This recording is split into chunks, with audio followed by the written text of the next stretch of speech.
Já. Pronto, voltamos. Pronto, voltou.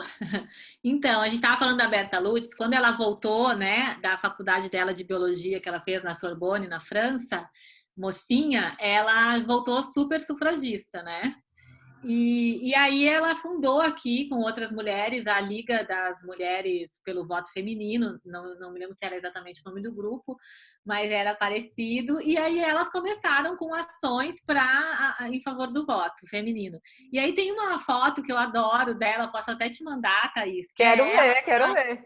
Não, é muito legal. É ela com figurino bem anos 20, 30, assim, aquele chapeuzinho coquinho, sabe? Uhum. Vestidinho da baixa entrando num avião, daqueles aviões do começo da aviação. Então, ela era muito corajosa. Imagina, ela entrava, elas pagavam esses aviõezinhos, assim, que...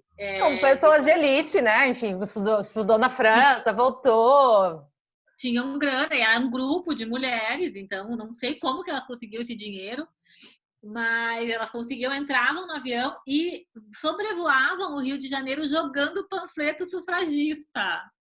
Que Eu máximo. acho demais essa história, porque assim, muito. E aí a foto dela, ela assim, bem feliz. E lembrando que o Rio de Janeiro, naquela época, é a capital do Brasil, né? Era, exatamente. E aí, até agora lembrei disso, que nessa época do sufragismo, tanto aqui no Brasil quanto em outros países, isso tem documentado. Eu até tenho uns aqui que uma amiga minha foi para o parlamento da Irlanda e me trouxe, que eles faziam charges super ridicularizando as mulheres. Então, as É. sufragistas, elas eram horrorosas, né? Elas tinham uma cara de más e elas Bruxas. subjugavam. Elas assim, mandando um homem lamber o chão, sabe assim? Então, era assim, você vai querer isso? Eram umas coisas Ah, assim, que sabe? é um pouco a visão de algumas mulheres e homens a respeito do feminismo hoje, né? É, Então e vamos que é na quebrar esse mito, gente, porque não dá mais tempo para isso, né? não, e esses tempos um amigo meu me falou assim, um amigo meu querido falou assim: "Ai, Angélica, mas tu acha certo as feministas quererem subjugar os homens e fazer?" Eu falei: "Olha só, veja bem, a gente nunca, nenhuma feminista falou em subjugar o homem. Na verdade, esse teu medo é o medo que a gente faça com vocês o que vocês fazem com a gente, Sim, né? Tá muito longe, mesmo que a gente quisesse, de conseguir fazer com vocês todas as atrocidades que vocês fazem com a gente. Então não sim. é, tu tá com medo do que tu faz." Ele, ai, para! Ótimo. Eu queria conversar com você, Angélica, sobre esses grupos de mulheres, essas mulheres revolucionárias, porque, assim, trazendo um pouquinho para a nossa atualidade, entender como que tudo isso afeta na nossa vida, né? Então, a gente já falou um pouquinho aqui que é por causa em relação às mulheres que não apoiam o feminismo e não se acham feministas, que é por causa de todos esses movimentos que elas podem votar, que elas podem trabalhar e que elas podem estudar. E que elas podem, inclusive, decidir ou não ter filhos hoje, né? Elas podem receber herança, porque antes eram só os irmãos homens que recebiam herança, ou ia para o marido, né? Ou ia Sim. para um primo. Tem histórias de mulheres que foram roubadas do seu dinheiro, digamos assim, dote familiar. Não, e não é antiga, porque assim, a minha avó, ela foi deserdada porque ela casou com uma pessoa que não era para ter casado, né? E o meu avô também foi deserdado, porque casou com a minha avó, Casou com e não casou com a ela. irmã dela, porque era casado com a irmã dela, né? Na minha cabeça, não faz, né? Tipo, Sim. vem do mesmo pai, da mãe, vai ter a mesma herança, por que tinha que casar com aquela e não com a outra, enfim. Mas foram deserdados e, assim, de histórias das minhas, por parte de pai, por parte de mãe, então, veja, é muito recente isso. As mulheres não recebiam nada. As mulheres, assim, a herança era dividida entre os irmãos. Tipo, um irmão recebia uma carroça, o outro recebia um cavalo, o outro recebia, sabe? E a mulher, Sim. tipo, a mulher, assim, para quem a gente passa esse abacaxi, né? Tipo, vai lá É. trabalhar, sustenta ela. Mas sabe que isso é um tema que agora está começando, agora já faz uns anos, mas que está começando a ser falado pelas feministas advogadas, que é a violência patrimonial, né, que existe até hoje, que é quando você vai sendo excluída do patrimônio. E isso, continua existindo, mesmo que não de uma forma assim tão explícita, que nem no caso da tua família e de tantas outras, mas assim, ai, deixa com o irmão, ele resolve melhor. Ou aquela coisa que sempre dizia, tu não é boa com dinheiro.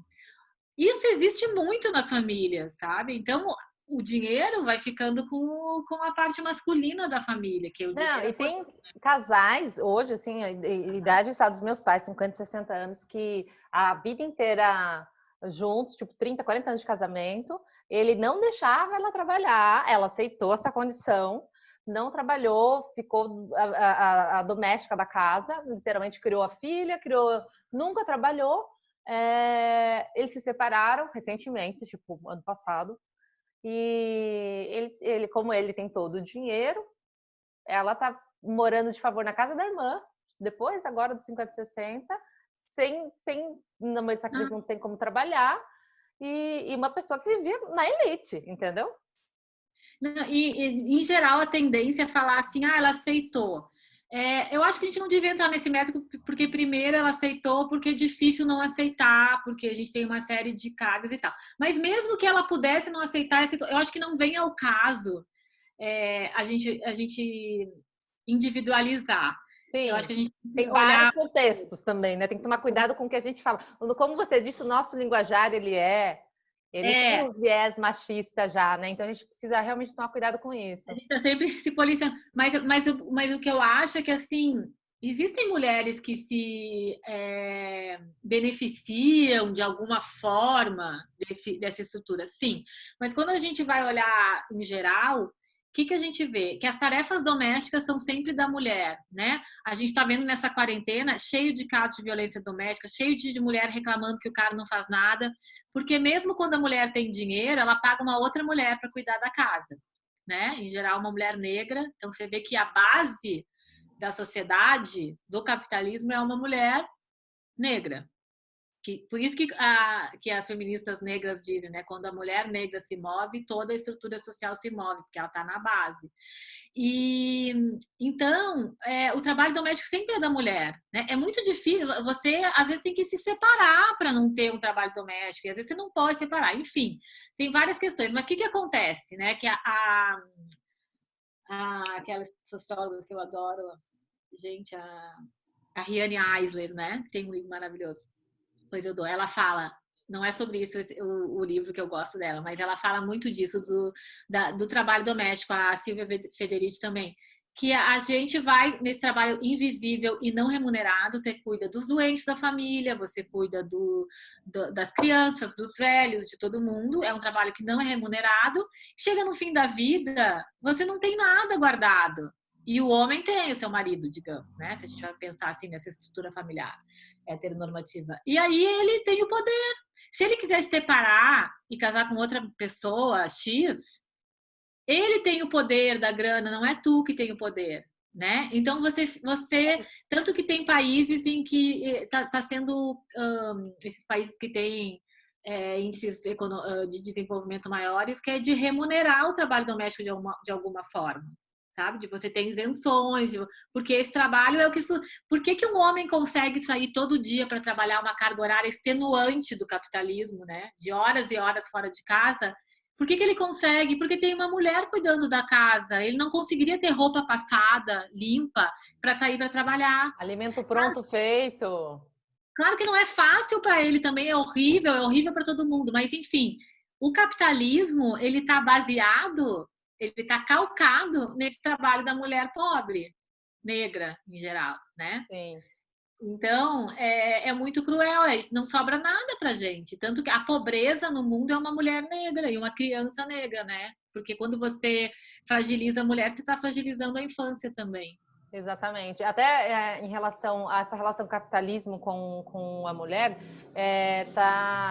tem uma história que explica muito, né? O que é a bruxa, quem é a bruxa. Conta um pouquinho pra gente desse resgate, né? De como se construiu a ideia de bruxa. A ideia da E a bruxa, né? perseguição e um dos maiores genocídios, né? Não é caracterizado na história como um genocídio, mas é um genocídio. Foi. Sim, foram séculos.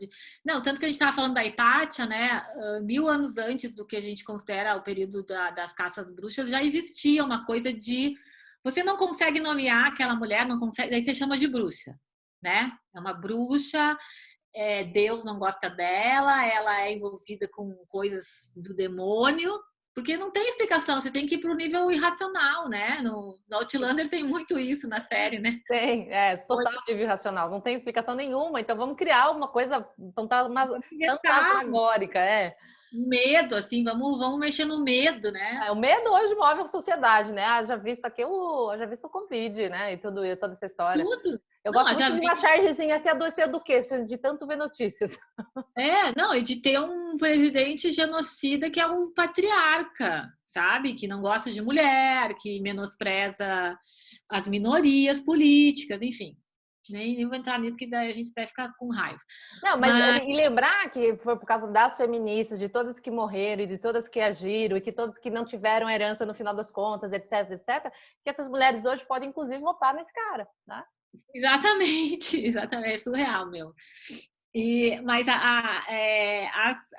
né, na Idade Média, quando começou, foi um movimento para tirar as mulheres de cena, porque quem que eram essas mulheres bruxas? Elas eram astrônomas, eram médicas, eram biólogas, parteiras, né? Conheciam ali, e elas tinham esse poder muito ligado à cura. Poder da cura pelo conhecimento das plantas, né? Das plantas, não era magia. Não, um conhecimento científico, né?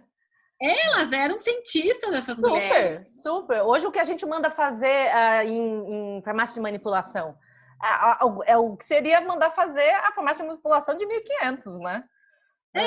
Mexer um caldeirão, né? A bruxa mexe um caldeirão. O que era? Era um remédio, eram ervas, né? Sim. Era o que hoje os cientistas homens fazem, a maioria, né? Porque tiraram mulher da ciência também. E aí elas foram sendo tiradas. E aí os argumentos eram assim. Tem livros, é muito dolorido de ler o que falava delas, assim, ela por causa de uma maldição dessa mulher, o barco do cunhado dela quebrou, vai para fogueira, sabe? Então, as torturas que elas eram submetidas é um negócio que eu nem vou falar para a gente não ir para um lugar pesado, assim, mas era uma coisa horrorosa o que faziam com essas mulheres. Não, e tem toda uma construção do capitalismo, né? Para que ela fosse para o ambiente doméstico, é isso que a gente está falando, para manter esse homem e fazer filhos. Aí tem a questão da sexualidade sempre subjugada ao homem. Então, tu tá ali para fazer filho, para continuar produzindo para o capitalismo. Na verdade, é isso. Então, tu tem o horário de transar, que é sempre de noite ou no fim de semana, quando não tá todo mundo exausto. Uma sexualidade completamente tolhida, né, em que a gente não conhece nem o corpo. A gente estava falando, né, antes disso, de que em 2009 foi desenhado o clitóris, então a mulher não tinha nenhuma noção do corpo. Como que a gente vai existir, né? Como que tu vai estar no mundo se tu não sabe nem quem tu é? Não, e não tem nem apoio financeiro, patrocinador de pesquisa científica em relação ao corpo feminino. Então, o ciclo do orgasmo feminino, que foi pesquisado e publicado em 2002 pela Basson, meu Deus, para publicar isso foi uma guerra interna, assim. Ela conta isso em entrevistas dentro do meio acadêmico, que é dominado, o meio acadêmico, todas as universidades, ou a maioria delas, o meio acadêmico é um homem branco, né? É um homem. Professores, enfim, é eles que dão o crivo de, isso aqui vai ser projeto de pesquisa, isso aqui vai ser projeto de doutorado, segundo o que eles querem, né? Sim. Então, 2002 foi ontem, 2009 foi ontem. Ontem. Não, e essa caça às bruxas, que como tu falou bem, foi um genocídio pouco estudado até hoje, não suficientemente estudado até hoje, porque era com mulher, chegou uma época que não tinha lugares cidades na Europa que não tinha mais mulher, que queimavam eram fogueiras com 600 mulheres, imagina isso daí. E aí falam assim, não, e isso também veio para a América, porque as mulheres indígenas, muitas foram queimadas, né, porque foi, né, teve essa... veio para cá, caças bruxas também. E tem uma frase que é forte, né, que é muito usada no movimento feminista, que é assim: nós somos filhas das bruxas que não conseguiram queimar.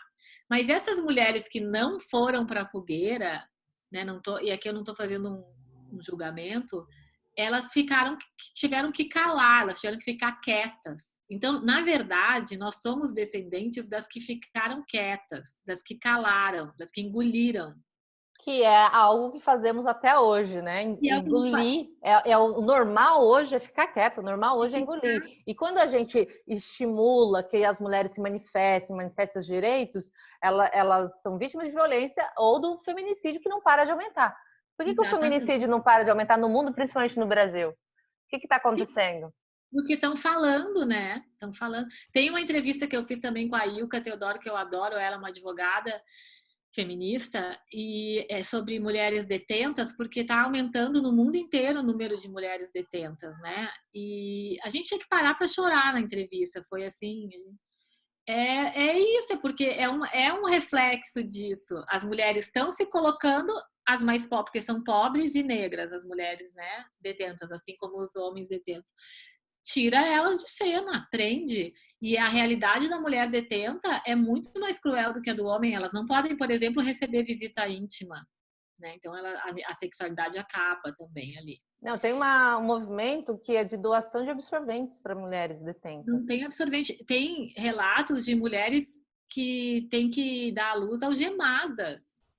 Tu vai parir e tu vai colocar numa algema. Pra onde que tu vai fugir na hora que tu tá parindo? É.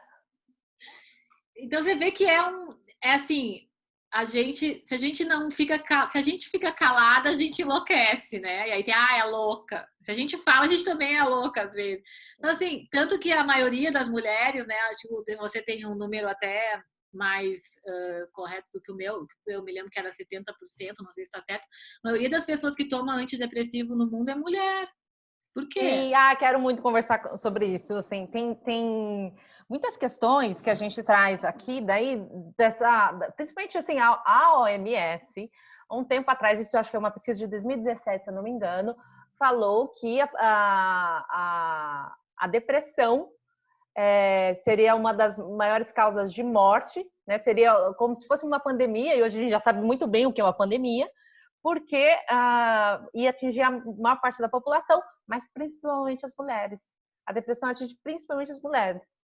Vamos pensar aqui juntas, né? Então, assim, a gente, daí eu falo daí do papel de mulher mesmo.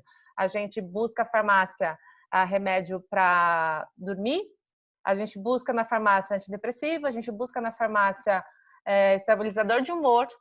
A gente não está conseguindo lidar com a nossa rotina, com o nosso dia a dia, a gente não se manifesta, a gente entra nesse automático maçante, perverso, e a gente está num papel de agradadora, usando um roteiro que é da bisa, da avó, né? Um roteiro de atuação nesse mundo, de o que é ser uma boa mulher, ou uma mulher de família, e da gente, nos relacionamentos, tem que agradar a sogra, agradar o marido e depois agradar o filho. E para que você continue vivendo minimamente, você vai se dopando, né? Buscando tudo isso na farmácia. Não tem, assim, em depressão, além de ser uma das maiores causas de suicídio, ela é extremamente incapacitante. Sim. Então, você coloca a mulher num lugar de incapacidade. E daí se prova o que é provado a mulher que é incapaz para fazer as coisas. Porque se ficar, o bicho pega, se correr, o bicho come. Sim. Tem um livro super interessante que é da Naomi Wolf. Acho que ela escreveu nos anos 80, agora não sei, eu tenho aqui. Que chama O Mito da Beleza. E que é também super importante nesse contexto da depressão feminina, porque a gente não pode ficar velha, né? A gente não pode sair do padrão, então você tem que ser loira, tem que ter cabelo liso, tem que ser magra, tem que estar sempre rindo, né? Não pode ter barriga, não pode ter... Enfim, aí se você tá muito magra, você tá muito magra. Se você faz muito botox, você é uma louca que faz botox. Se você não faz, você tá sendo desleixada e deixando a velhice chegar.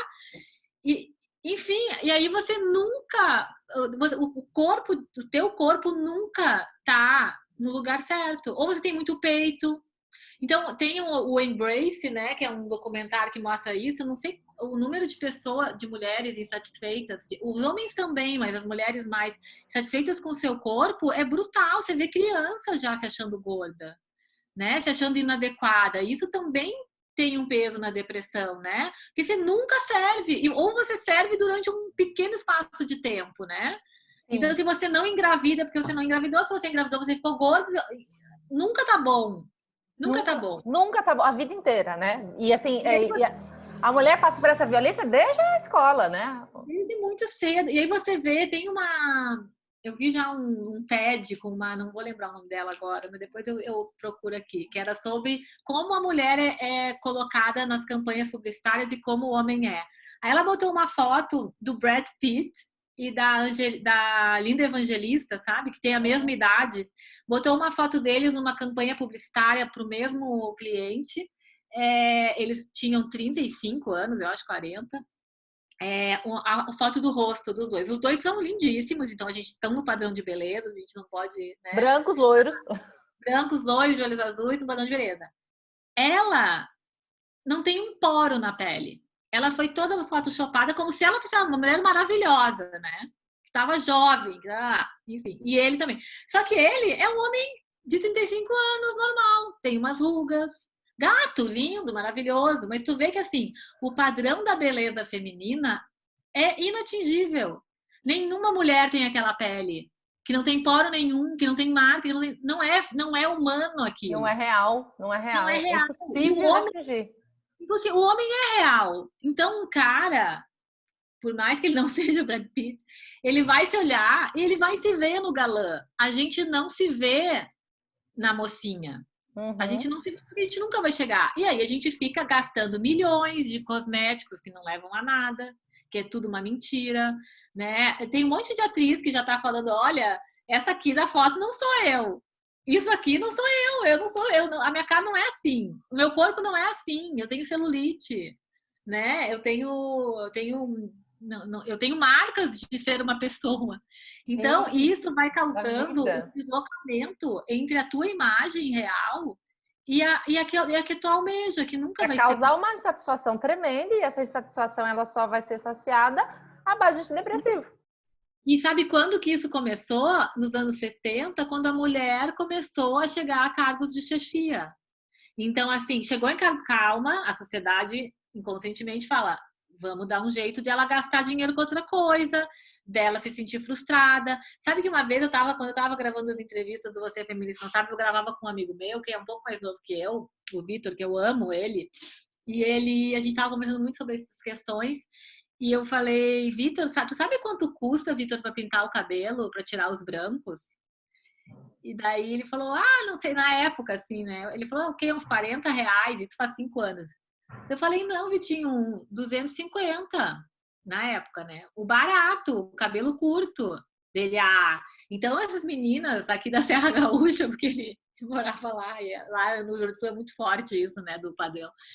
Elas gastam quanto no salão? Eu falei, não sei, Vitor, uns 2.000, 1.000. Ele, não acredito! Sim, tem pessoas que deixam R$1.000 por mês no salão, 2.000 mais. Ele, cara, isso eu compro de equipamento. Então, aí a gente começou a fazer o que ele compra de equipamento para ele gravar, para ele ser um profissional bem-sucedido. Eu não tô falando mal dele, eu amo ele é maravilhoso, ele tá certo. É o que uma mulher, às vezes, gasta num cabelo. Sim. Tudo bem que ela gasta porque ela quer, ela torra o dinheiro porque ela quer, mas não é só porque ela quer. Tem um marketing para isso, tem toda uma questão inconsciente que induz, né?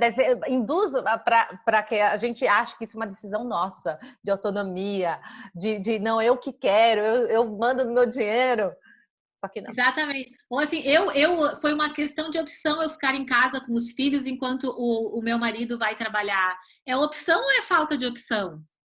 A gente tem uma sociedade que te segura para... Não, a nossa sociedade com uma carga horária de 8 horas, no mínimo, né? E uma escola que funciona 5 horas, não é preparada para você ir para o mercado de trabalho. É incompatível com a nossa sociedade hoje a maternidade e a vida profissional. A gente consegue porque a gente se esfola.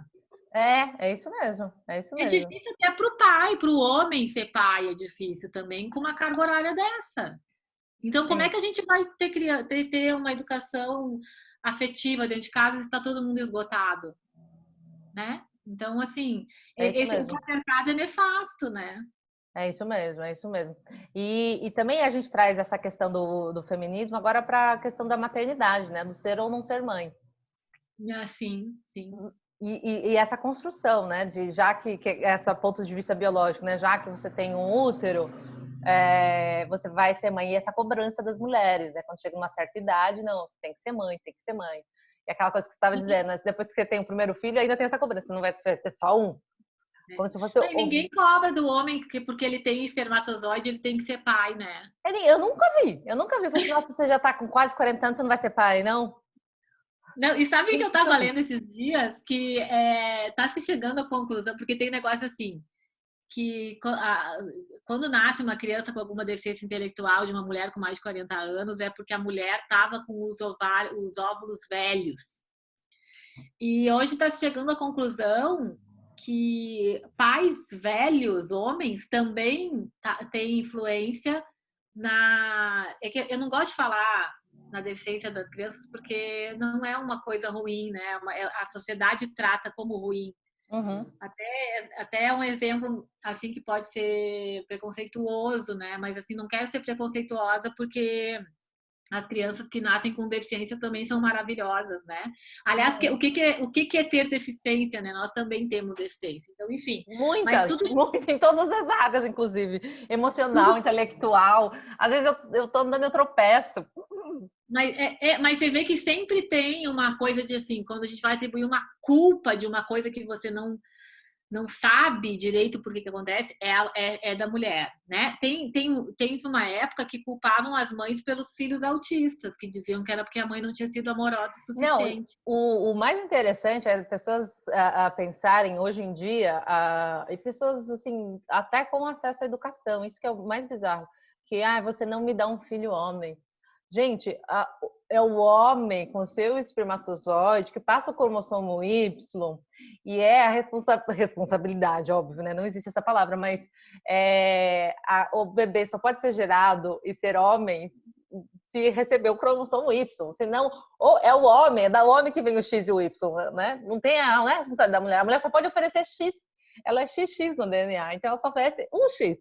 É a única E se a gente for possibilidade. ainda olhar a coisa do que é ser homem e do que é ser mulher, né? Existe uma pesquisa que mostra que não existe essa bipolaridade nem entre os cromossomos. Tem uma pesquisa que fala que, por exemplo, mulher que tem filho homem, o cromossomo Y entra também no cromossomo dela. Eu vou te mandar isso, eu tenho um texto Ah, aqui. olha que interessante. Que Então, interessante. essa coisa do gênero bipolar, ou tu é homem, ou tu é mulher, isso não está na biologia. Você Isso tem também a foi parte da colocado. sexualidade, né? Tem acho que uma fala do Leandro Carnal que fala assim, existem, sei lá, 11 bilhões de pessoas no mundo, existem 11 bilhões de sexo, né? Não, inclusive tem o intersexo, né? Que o número de pessoas intersexo é mais ou menos o mesmo número na população de pessoas ruivas. Então, não é muito, mas também não é pouco. A gente sai na rua e vê ruivo, né? Então, assim, tem essas pessoas intersexo e essas pessoas são normais. Elas não são anormais, elas são da natureza. Ruivas, Então, elas exato. existem. Ou transexo. Então, E assim, o que é ser homem e o que é ser mulher? Não é só ter uma vagina ou ter um pênis. não, não, Não não. é, É uma não é. construção, é uma É construção. uma coisa que então a gente não sabe nem o que a gente é. Se não Não, tivessem dito que tu tinha a Thaís mulher, eu sou a Angélica, a gente nem será que a gente seria? Não sei. é uma construção social, né? Tem um vídeo lindo sobre isso de uns bebezinhos que bebê, você não sabe o sexo do bebê, né? Quando você encontra, assim, eles trocaram as roupinhas. Você conhece esse vídeo? Então, as bebezinhas foram vestidas como homem e os bebezinhos foram vestidos homem, azul, né? Vamos parar com essa história toda. Foram É. bebê vestidos de azul, bebê menino vestido de azul, bebê menino vestido de rosinha, enfim, essas coisinhas. com alguns meses de vida. E daí colocaram as mães outras mães para interagir, enfermeiras, etc. E daí perguntaram sobre isso. Então você percebe a construção do gênero, como ela é uma visão da pessoa por uma construção cultural. Sim. E, Não, eu trabalho muito com jovem, assim, por causa da minha profissão, cruzo muito com jovem, e eu sempre gostei muito de adolescente, eu gosto de conviver com adolescente, enfim. Hoje em dia, eu acho que a grande questão, assim, geracional que a gente vai enfrentar é a questão do gênero, porque tem jovens que você fala, qual é seu gênero? Eu não tenho, é gênero não binário, eu não sou homem nem mulher. é isso mesmo. E tem pais que surtam, entende? Que surtam, porque é tão forte para a sociedade você ter que saber se se eu te chamo de A ou de O, É que força o do cara rótulo. ele não consegue assimilar um filho que é não binário. É a força do rótulo, né? Em qual caixa você põe isso para organizar, né? E é muito vergonhoso em Não alguns precisa ter momentos. caixa. E o que eu queria trazer para você também, até que, indo um pouquinho além dessa questão de quem somos nós, do movimento recente da ONU, do movimento Eles por Elas, Sim. dessa E foi importância desse movimento de algumas pessoas públicas, alguns homens sim, famosos, indo na mídia para defender a causa da mulher, né? Homens, eu brinco que são os homens feministas. feministas, né? Então, eu acho importante, porque eu acho que o feminismo, ele é necessário para a humanidade inteira, não só para as mulheres, né? E se a gente está falando de uma opressão masculina, os homens têm que mudar, não é a gente só. É a mesma coisa do que racismo. Quem que pratica o racismo? Quem que é racista? O branco, a branca, né? A pessoa branca. Então não adianta, não é uma coisa que os negros têm que resolver. São os brancos que têm que resolver. Mas como é muito difícil você se perceber no privilégio, são os menos privilegiados que têm que gritar, que é o que a gente faz como mulher, são as pessoas negras fazem como negras, as pessoas homossexuais fazem como homossexuais, enfim, todas as minorias. E eu acho importante que esse movimento, mas eu acho que tem um perigo aí do homem falar pelo feminismo, que é uma coisa que acontece muito, que é assim, eu acho que você está errada, você está exagerando, Thaís, né? O homem fala. Ou a pessoa branca fala, não, isso não é racismo, eu não estou sendo racista. Daí a pessoa, não, tu tá sendo racista. Não, eu não tô. Tu pode não querer estar e não ser a tua intenção, mas tu tá sendo racista. Então você tem que ouvir e falar, putz, tá, tô sendo, eu vou mudar. E eu acho que os homens, eles têm essa tendência de, uma vez eu falei assim para um amigo meu, não, é que tem muito racismo, tem muito machismo no Dia da Mulher, essa coisa de dar flor. Ele, não, dar flor não é machista. Eu falo, é machista. Não, não é. Pô, tô te dizendo que é. Me ouve. Sabe? Posso te dizer o que é? É porque, né, tem uma simbologia, daí tu explica tudo e ele fala, não, mas não é assim. Ó, você pode estar não querendo agir assim, mas é assim, né?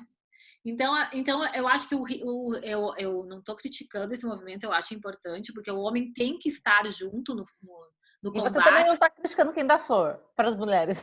Eu não estou criticando quem dá flor, mas eu acho que as mulheres precisam de outra coisa. As Sim. mulheres precisam de direitos, as mulheres precisam de consideração. Tem homem que dá a surra em mulher e no outro dia manda flor. Né? Então, assim, eu não sou contra flor, eu dou flor para minhas amigas, eu já dei flor para amigos, não é isso. É que essa simbologia por trás de eu te dou uma flor, mas tu vai continuar lavando a louça aqui em casa e esquentando a barriga no fogão, é que é o incômodo, entendeu? Quando a gente critica. Entendi. Então, assim, o homem, ele tem que ser um aliado do feminismo, ele tem que ser um pró-feminista, ou um feminista, mas ele é mais importante que ele se olhe dentro dessa opressão, eu acho. E não que ele diga, vamos lutar pelos direitos, beleza, a gente precisa de aliado, homem, porque é uma luta de todos. Mas o que o homem pode fazer de melhor pelo feminismo? Se olhar os seus próprios comportamentos machistas. Receber um nude no grupo de meninos dele, lá, dos guri do futebol, receber um nude e falar, cara, não manda isso, isso é uma violência. É ele, entre os seus iguais, questionar o comportamento. Ele vai estar contribuindo muito mais para o feminismo do que falando, a mulher merece ser respeitada. Que bom, Sim. merece, fala isso, a gente quer que tu fale isso. Mas ele precisa mais, Sim, muito sabe? mais. E tem algumas mulheres que também precisam se posicionar, porque assim, o que a gente vê é essas mulheres que não são contra a palavra feminista, não se acham feministas. Eu não sou E feminista, eu sou feminina. Não tem nada a ver uma coisa com a não outra, tem sabe? nada a ver uma coisa com a outra.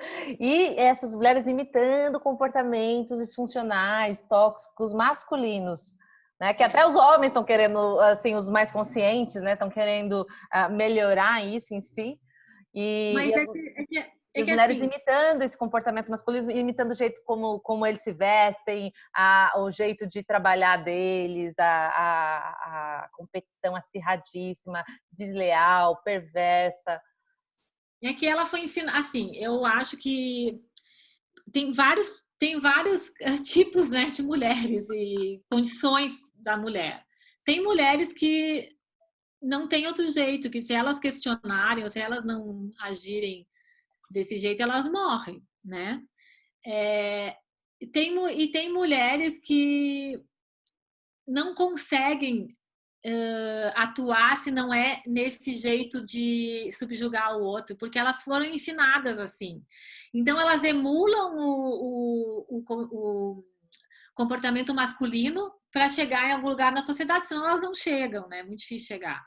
Então, eu não acho que isso é certo, mas é difícil julgar o lugar que tu tá, né? Tem mulheres que perdem afetos, que perdem dinheiro, e às vezes você fala assim, bom, eu preciso pagar as contas, então eu vou isso É, inconscientemente, né? sim, o meu questionamento maior é em relação àquela frase, né, que a gente já falou um pouquinho aqui, dos opressores, dos oprimidos agirem como opressores, né? É uma fala que tem o Paulo Freire e a Simone de Isso. Beauvoir, falando dela de novo, né? Não consigo não falar da Simone de Beauvoir. Ela fala isso, né? Que é a mesma estrutura de raciocínio dos dois.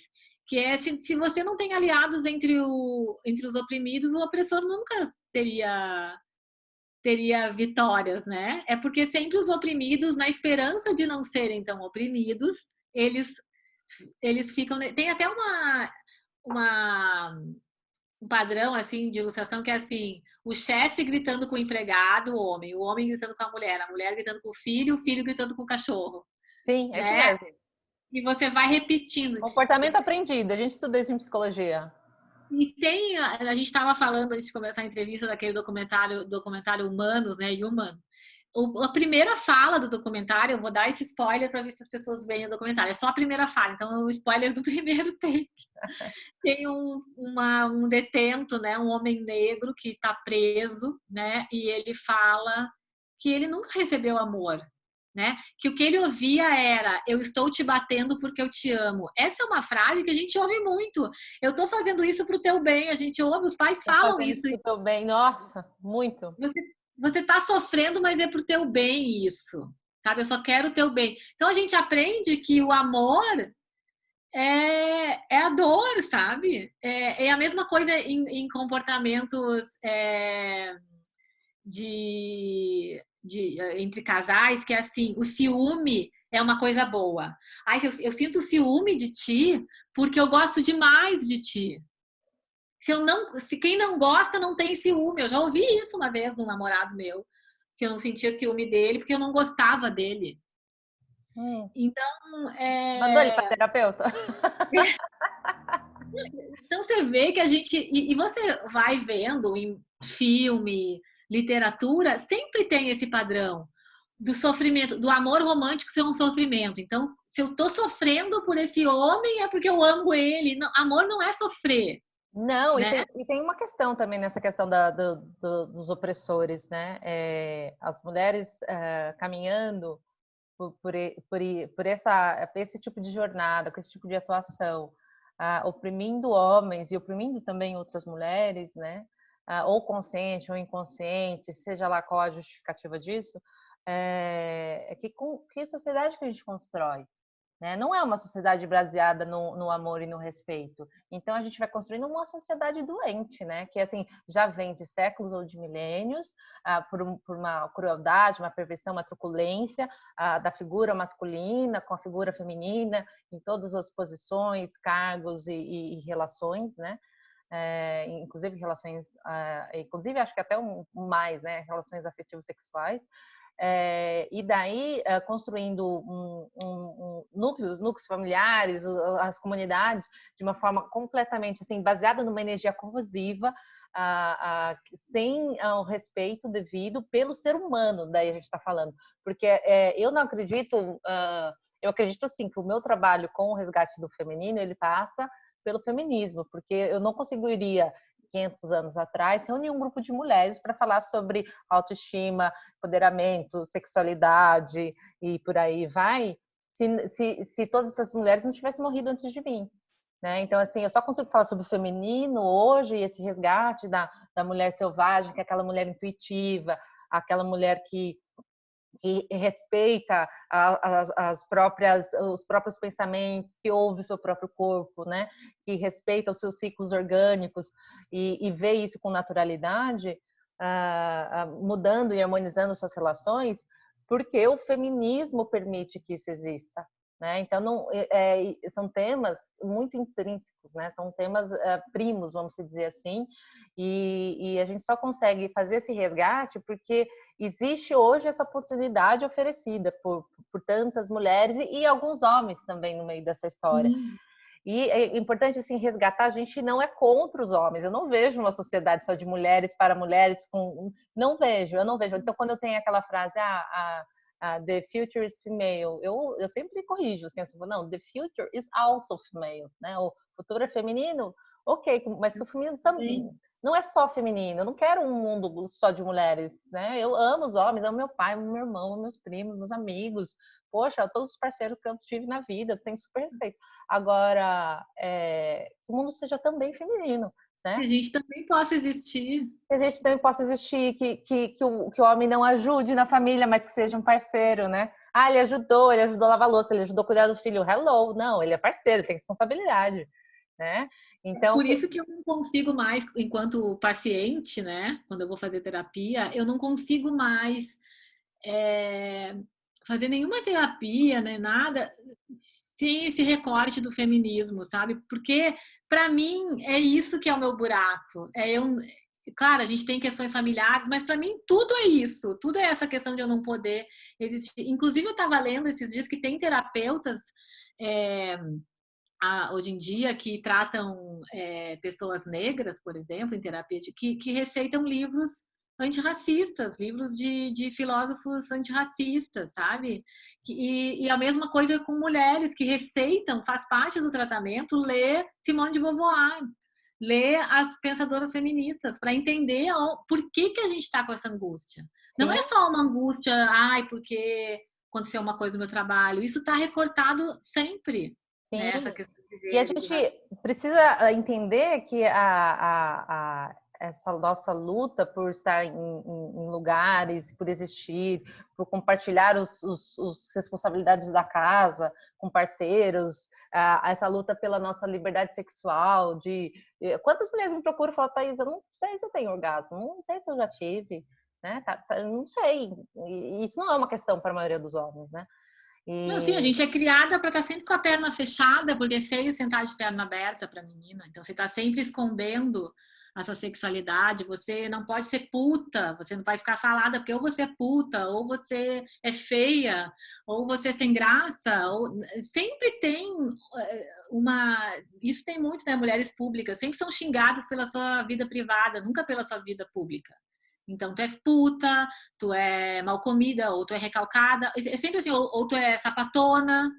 Sempre tem um juízo de valor a respeito da tua vida íntima e, em geral, sexual, né? Sim, então, exatamente. É xingamento chamar de velha, né, também. Velha, gorda, né? Você quer acabar com a mulher só gorda. Gorda, velha, feia. Então, assim, ou você é puta, ou você é recalcada, ou você dá para todo mundo, ou você não dá para ninguém.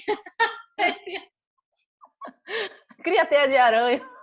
É assim, meu Deus, sabe? E não se fala isso. Não, tem uma, é que é difícil não falar, né, do nosso presidente, mas tem essa fala que ele teve que o filho dele comeu todo mundo no condomínio, né?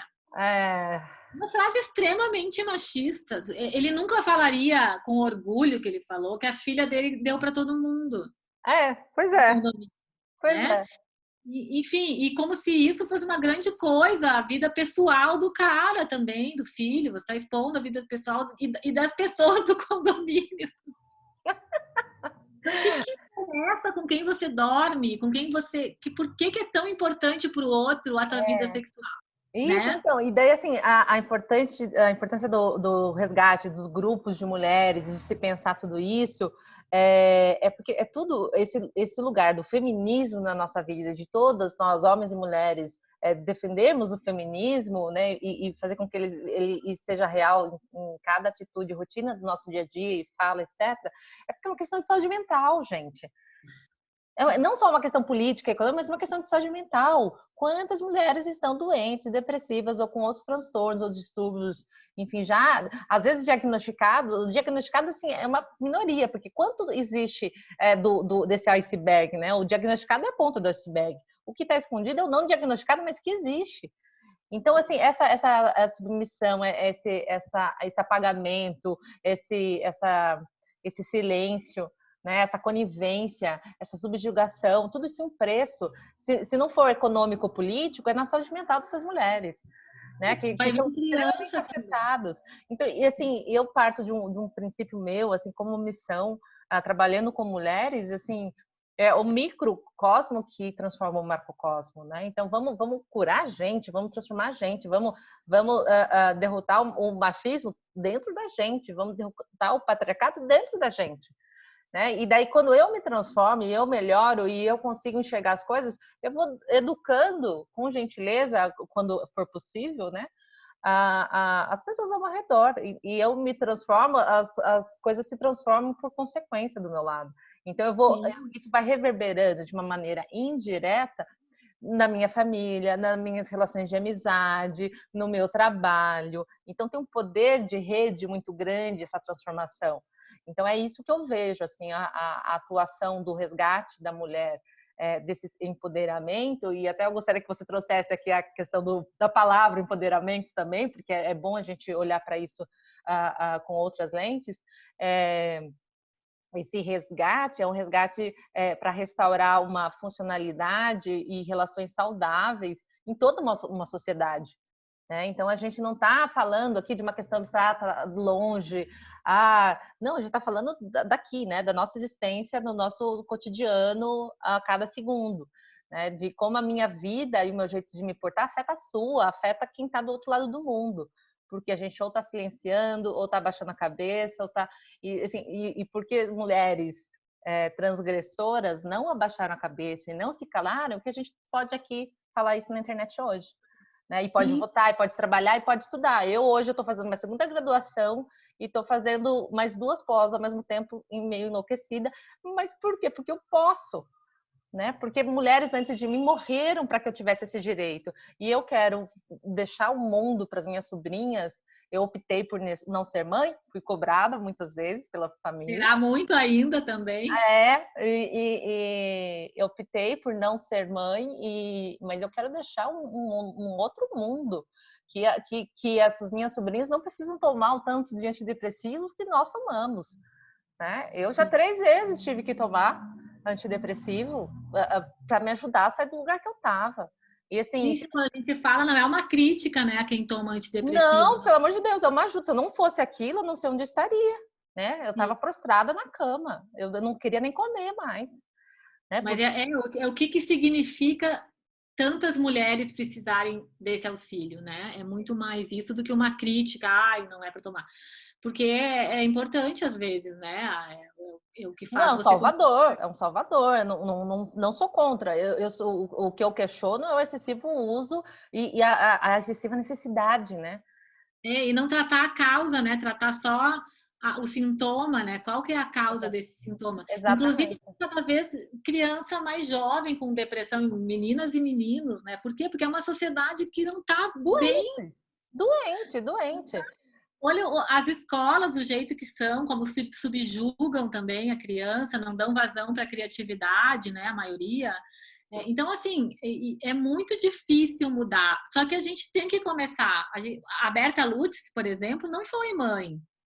Mas ela deixou um legado para muitas mulheres e para muitas crianças e para muitas mulheres mães e não mães. Então, não se, o fato de tu não ser mãe, ou não querer, ou não poder, porque nem às vezes a mulher quer ser mãe e não consegue ser mãe, não pode por X motivos, Uhum. né?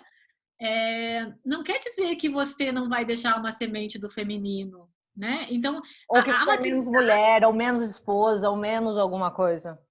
E a maternidade é uma coisa maravilhosa, enfim, eu sou mãe, adoro ser mãe, mas é uma prisão na nossa sociedade, a maternidade. É uma prisão. Tem mulher que acaba depois de ter filho, não consegue nunca mais se colocar direito no mundo, E né? as E não pessoas também não conseguem lidar com isso, algumas, né? Tem outras, tem mulheres que eu vejo, assim, esposas que depois que tem o filho, transferem todo o afeto para o filho, esquecem que são esposas, né? Assumem só o papel de mãe.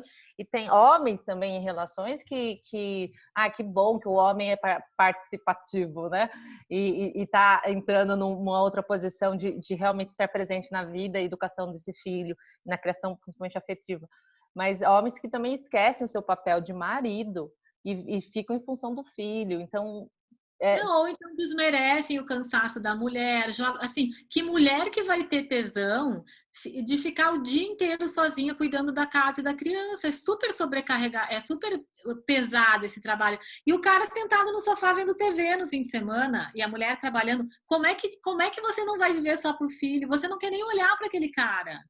Sabe, é exato. muito difícil a mulher também ser cobrada de que ela tem que ficar performando uma super mulher sexual, incrível e parceira, sendo que ela está esgotada, né? Sim, Ela está acordou cansada 1000 vezes, deu de mamar, limpou da casa, teve que trabalhar fora ou dentro, enfim. e aí não quer transar, ai, não quer transar mais, que absurdo. Pô, às vezes você tá cansada, não quer transar cansada.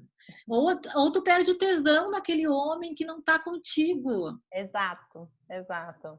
Que não tá É, junto. Eu vejo assim, tem casais, quando tu vê um casal com um filho pequeno e você vê que eles estão juntos naquela tarefa, naquela missão, você vê como é forte essa ligação entre um casal que tá junto ali.